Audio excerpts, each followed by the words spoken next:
For those people who don't know me, Devin the Dream Haney. After a hard workout, I always make sure I take my pro-glycogen. Great for recovery. Recovery is a big part of training, and take your pro-glycogen, you'll feel much better.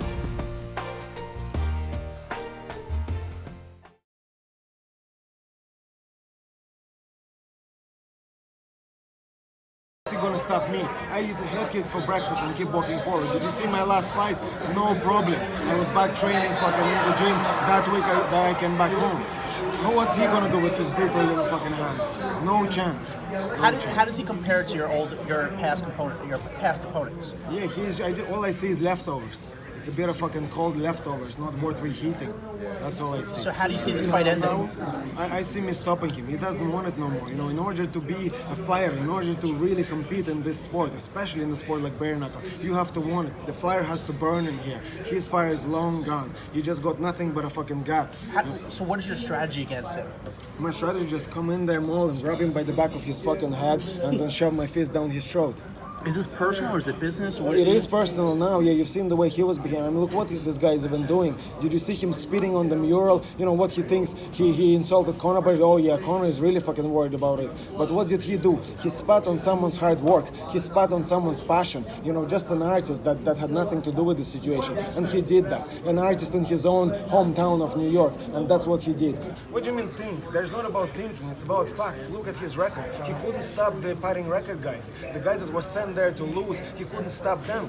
And anytime he fought anybody halfway decent, he got his ass whooped, handed to him. He's got nothing. And the only reason, you know, before I used to even think, well, some of those fights he managed to go to 12 rounds, maybe he's a tough guy. And then I rewatched it back. No, he's just a pussy because he doesn't fight. He hides behind the jab, doesn't show anything. He makes this fake movements with the jab, making it seem like he's gonna throw, but not really. Just keeps the guy at bay and never lets the right hand go, just hiding. That's how he makes it to the end of this fight. He's a two-time world champion. How is he, you know? Man, boxing, there is a million fucking belts and a million weight classes. You know, you can avoid everybody. Why wasn't he mainstream? When you're a true world boxing champion, everybody knows about you. Everybody knows Lomachenko. Everybody knows Mike Tyson. Everybody knows Muhammad Ali. Nobody fucking heard of this guy. Do you think what is his record? 1-8. What are your thoughts on the fighters that he has faced? The world champions like Ricky Hatton? Yeah, he got his ass whooped.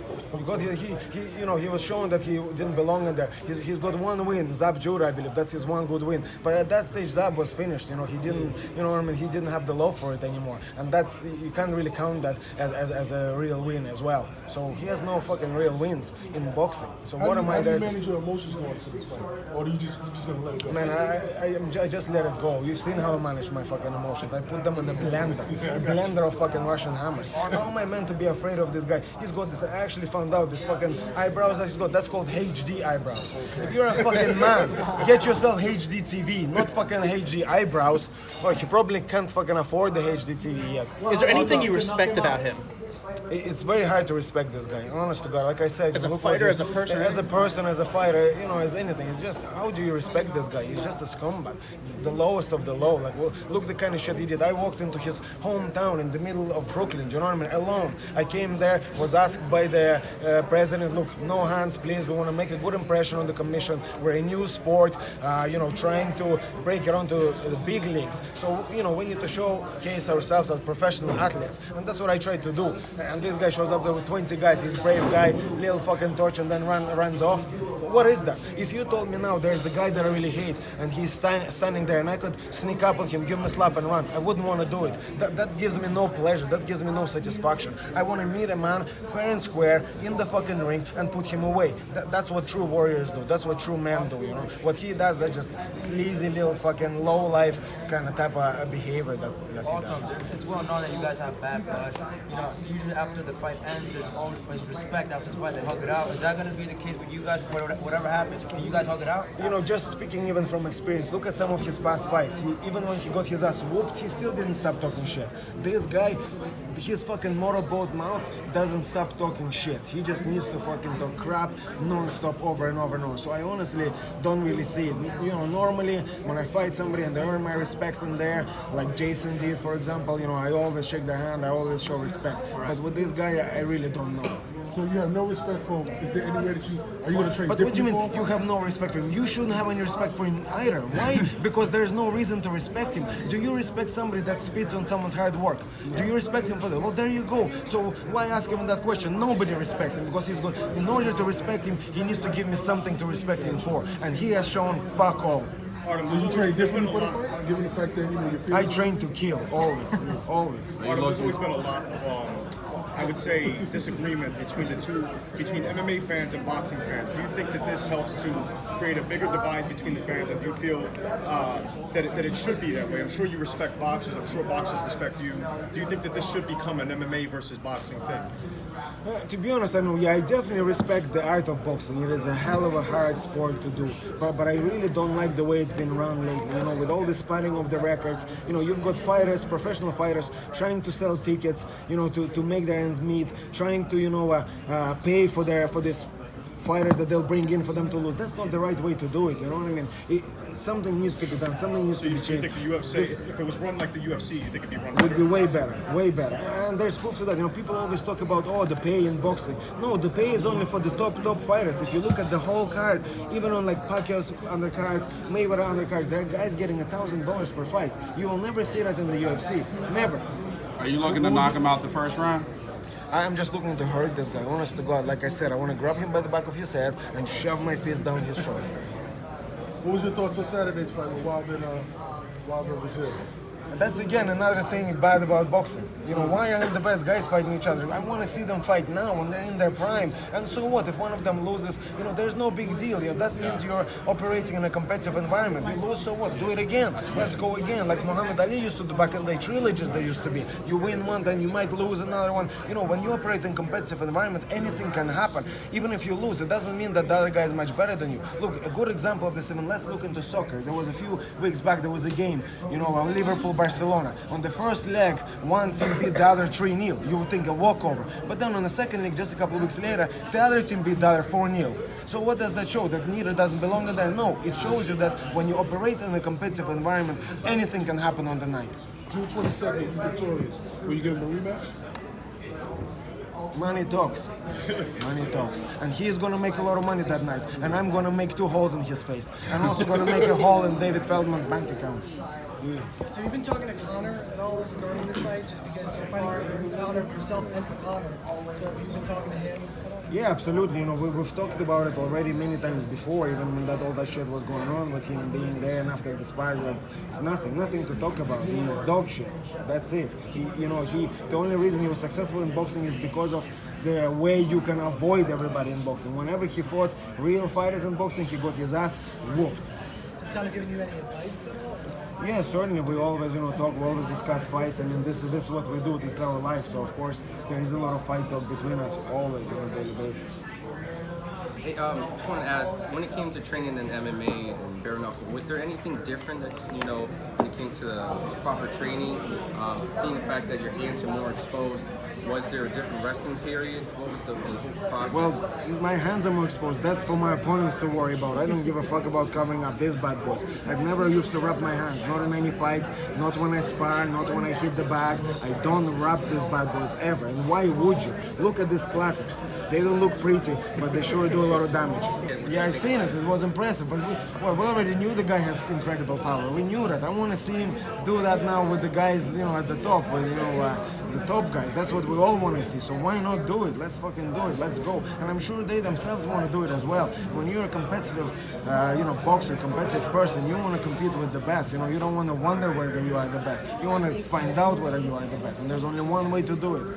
Was there any Paulie fight that you watched that was impressive to you? Maybe Miguel Cotto? I don't know, like I said, I thought maybe he's somewhat of a tough guy, but no, he just hides behind the fucking gloves. And now he has no gloves to hide behind.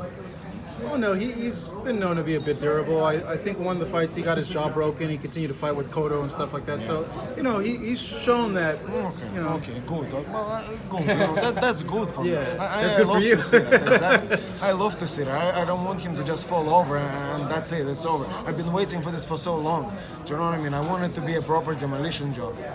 Is this a one-off for you in terms of after this you go back to MMA or? I would love to go into professional boxing after this. You know? After this? I would love to try myself. Why not? You know, I love the sport of boxing. I've been training with a lot of really high-level professional boxers lately. I would love to go there. You know, maybe I could engrave American's glass job. What weight would you be looking at? Line for boxing? 147 probably, but to be honest, I don't care. Whatever, you know, I can go up and down. And in MMA, I fought, you know, from 145 all the way to 170. So, you know, the options are there for me. Money talks. Is your heart still wanting to do MMA though at all? Oh yeah, I love fighting. Anything, bare knuckle, MMA, boxing. I just love to compete and I love to fight. You know, if the right offer comes, then of course I will be competing in MMA. What's harder? I mean, all are hard in its own way, but I think the training camp I found for MMA was a lot harder just on the body. You know, you're all sore all over the body. You know, I found it a bit harder. But to be honest, all of them are really hard. You know, it's hard to kind of, you know, you have to train hard. You have to be living in the gym, and that's not easy. Anything different from sparring? Like from the difference between MMA sparring and boxing sparring? And bare knuckle? Yeah, I mean, for sparring, yeah, it's I've been kind of boxing more than anything. Of course, you know, you have to account for glove size, but I have my experience from MMA, and MMA gloves are basically like bare knuckle, so you know, you have to work around it, but it's been good, you know. The main thing for me when I spar is to have competitive sparring, you know. I don't want it easy. You know, if I spar somebody and it's too easy, I don't want to spar that person no more because I'm not growing. I want to be getting my ass whooped because that's the only way to do it. If you're not getting your ass whooped in training, you will sure get your ass whooped in fighting. Have you been bringing in guys that are, you know, a little slick, do a lot of the Philly shell movement for sparring? Yeah, I'm due to spar actually. John Evan was kind enough to reach out, you know, for me some sparring. You know, he's an Olympic medalist. He's a pro at the moment, 12-0. You know, he's smaller, he's faster. You know, he will give me that, you know, boxing speed, boxing movement. So, yeah, I look forward. I have plenty of guys to spar. You know, that's one thing, one good thing about doing boxing in Ireland. There's no shortage of incredible sparring partners. What do you make of that style in general, and what do you make of it in bare knuckle? Well, his style doesn't suit bare knuckle at all.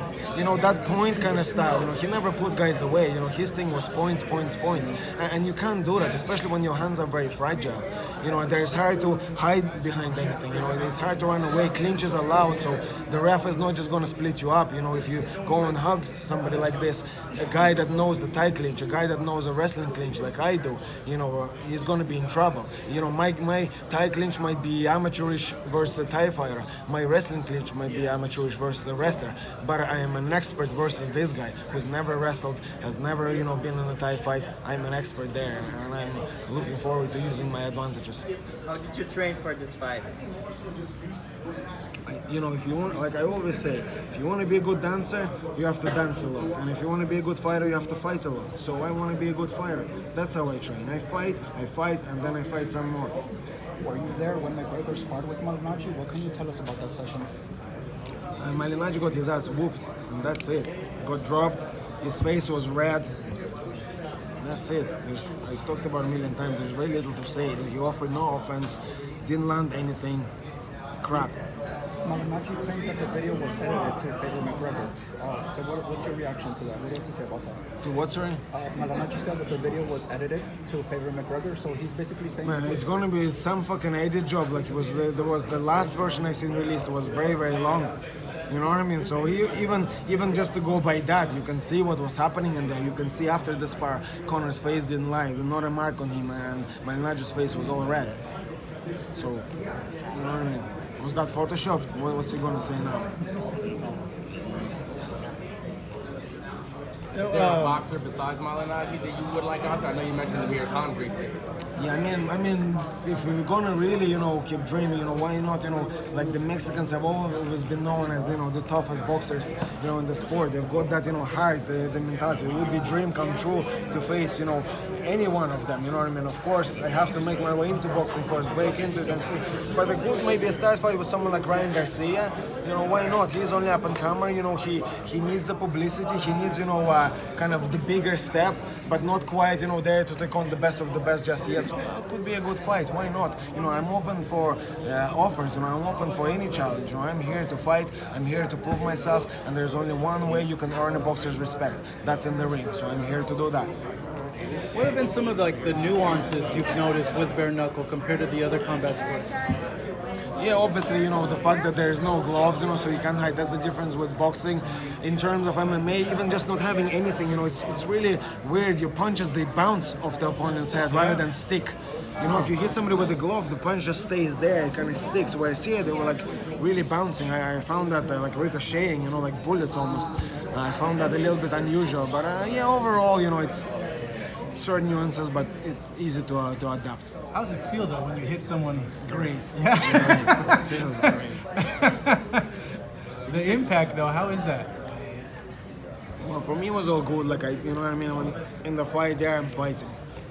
I wasn't rocked, I wasn't really hurt. I mean, those other ones, the cuts and all this, it just looks bad. It really, you know, it heals quick, and, you know, a few more scars on my face, it doesn't make any difference to me, you know, at this stage. I was never going to be a model, so, you know, it's all good. Could I ask, did the wraps kind of, I was watching your fight, and did it add extra abrasion or cuts when you were hitting their opponent? And no, because the wraps were only around the wrist. Your knuckles, you know, open. And this actually, you know, it's kind of weird that for a bare knuckle fight, I had the wrap on my hand. Normally for my other fights, I don't have any wraps, so it was a bit unusual in that sense, but I didn't really mind. When it went by, or they kind of like... I don't think so, no, I don't think so.